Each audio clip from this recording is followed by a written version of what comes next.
Xitoy hukumati davlat sirtida chet eldagi jinoyat gumondorlarini yurtiga qaytib sotlanishga qoyil qiladigan soqchi sistemasi to'g'ri qurib chiqqan bo'lib, xalqaro kishilik huquqni qo'g'dag'uvchilar tashkiloti bu soqchi sistemasiga oid 30 davlatdagi 54 punktni aniqlab chiqqan. Xitoy hukumat taratqullaridan Xitoy gazetining xabar qilishicha, o'tgan 12 oy ichida davlat ichi va sirtida jinoyat sodir qilgan deb gumon qilingan 230 ming kishi Xitoy qaytish uchun qoyil qilingan. Mazkur soqchi punktlarining asosli bazasi chet eldagi Xitoy ommaviy tashkilotlari bo'lib, Xitoyning chet eldagi bu qonunsiz soqchi sistemasiga hatto ba'zi Xitoycha tor gazetlari va Xitoylar tarafidan ichilgan Osiyo oshxonalarimi chetilib qolgan. Xalqaro kishilik huquqni qo'g'dag'uvchilar tashkilotining tashviqot ishlari mas'uli Lavra Arif xonimning aytishicha, konsulxona mulozimatlari bilan ta'minlash nomida qurilgan mazkur mulozimat punktlarining asli maqsadi gumondorlarni boyqash, qo'rqitish va ularni qaytarib akitish uchun har xil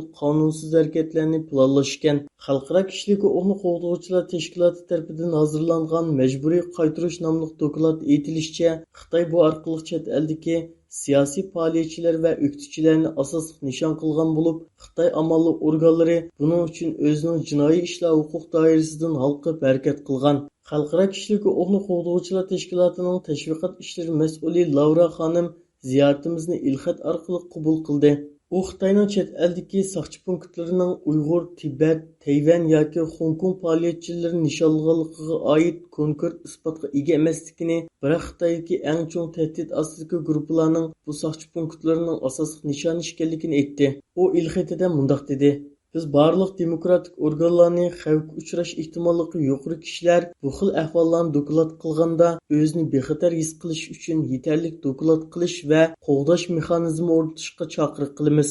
Yillardan buyon Uyg'ur muhojirlarning haq huquqini qo'g'dash uchun xalqaro munosabatli faoliyatlarni ilib borgan Dunyo Uyg'ur qurultiyi Muhojirlar komitetining raisi Po'lat Sayim apandi ziyoratimizni qabul qildi. U Xitoyning chet eldagi Uyg'urlarni qaytarib akitishga urinishining sababi va buning orqasiga yoshirilgan siyosiy maqsad to'g'risida to'xtaldi. Boshqa davlatlarga panohlik tilash va qochoq yo'li orqali ona yurti, ota-onasi, qarindoshlari va do'st birodarlarini keyinda qoldirib, yot bir yurtlarda musofir bo'lishni hech bir inson xohlamasa kerak.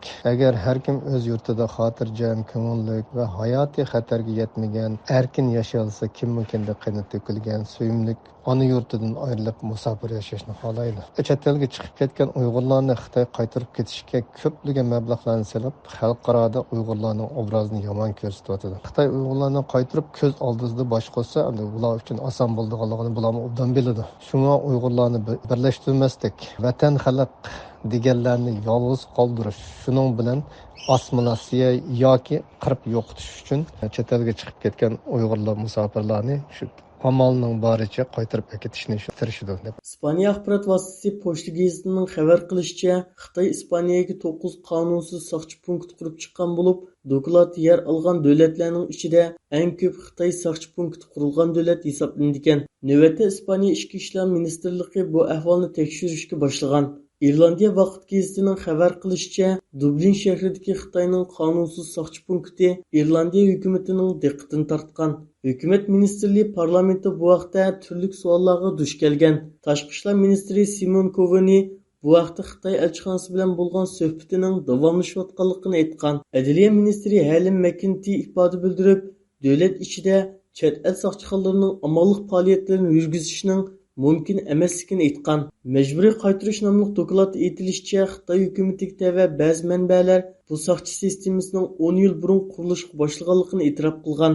Ispaniya axborot vositasi Pochta gazetining ziyoratini qabul qilgan xalqaro kishilik huquqni qo'g'dag'uvchilar tashkilotining direktori Peter Daxlinning aytishicha, soqchi punktlarining haqiqiy soni aniqlangan raqamning 5 hassasidan ko'p bo'lishi mumkin ekan.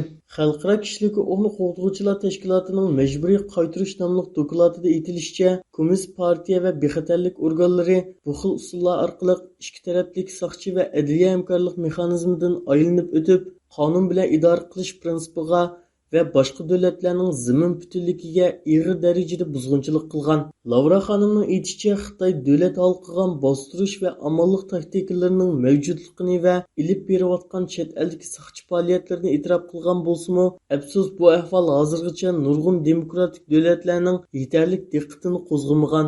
Lavra xonim ziyoratimiz davomida bu vaqtda to'xtalib, mundoq dedi: Biz Xitoy va Hong Kong bilan bo'lgan ikki taraflik o'tkazib berish kelishimining darhol to'xtatilishini, boshqa adliya va soqchi hamkorlik mexanizmlarining jiddiy tekshirilishini va bu harakatga qatnashgan Xitoy Xalq Cumhuriyati organlari va shaxslarga qarata jazo yurgizilishini talab qilamiz. Xalqaro kishilik huquqni qo'g'duvchilar tashkiloti bu doklad orqali Xitoy hukumatining tahdid selish, urug' tuqqanlarga besim ishiltish qatorliq usullar orqali chet eldagi jinoyat komandorlariga bevosita besim ishiltadiganligini isbotlab chiqqan.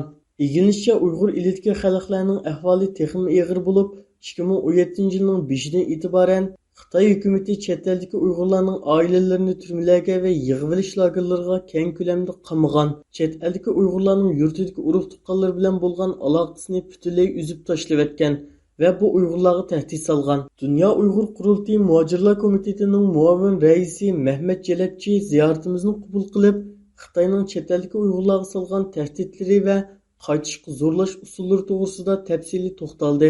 Muhaciretteki Uygurlarning Xitoy tarafidan mecburi qaytarilib ketishi masalasi Xitoyning lager siyosatidan keyin og'irlashib ketgan. Buningga en mühim maksat chet ellardagi Uygurlarning ovozini qisish, ittifoqlashib faoliyat qilishini oldini olish va o'zaro ziddiyat paydolashdir. Xitoyning chet eldagi Uygurlarga solgan tahdidi va Xitoyga qaytishga zo'rlash ahvoli og'ir deb qarayman. Xitoy bunu tövendeki bir neçe yollar arkalık kılıdı. Birincisi vatandaki aile ezalar arkalık tehdit salış. İkincisi maaşlarını toxtatış. Mesela pensiye maaşı çıkanlarının ki idarenin yığını var. Eğer kayıtmasan, katnaşmasan maaşını toxtatımız diyen bahaneler bilen kayıtışka mecburlaş. Üçüncüsü mal mülk meselesi.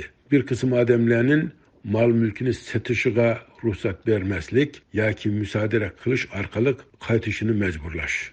Yine Uygurlarni Xitoyga qaytarishda bir yol pasportni yangi ishlash yoki boshqa rasmiy materiallarni ta'minlashni rad qilish orqali qaytishga mecburlaş. Mesela kişi bir devlette vize iltiması sunganda türlük resmiyetler gerek boludu. İltimas kılgıcı Xitoyning chet eldagi elchixonasi yoki konsulxonalarga iltimas sunganda umumen bu materyallarni bermey Xitoyga qayt, o yerden iltimas sun deydi.